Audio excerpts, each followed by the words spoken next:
des de la localitat d'Alzira, sí, a la capital de la Ribera Alta, ja està també tot preparat perquè es cremen els 35 monuments grans i els 35 menuts que es planten en aquesta ciutat. És una ciutat amb molta tradició festera i nosaltres estem en la comissió que ha guanyat enguany el primer premi de totes les categories. Estem en la comissió Plaça Major, que enguany té un monument impressionant de 18 metres d'alçària i que ha fet l'artista Pepe Sanchis.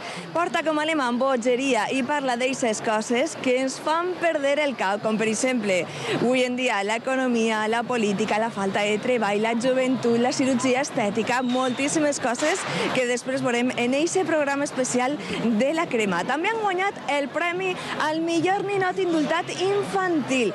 També el veurem. Esta és una comissió que té molta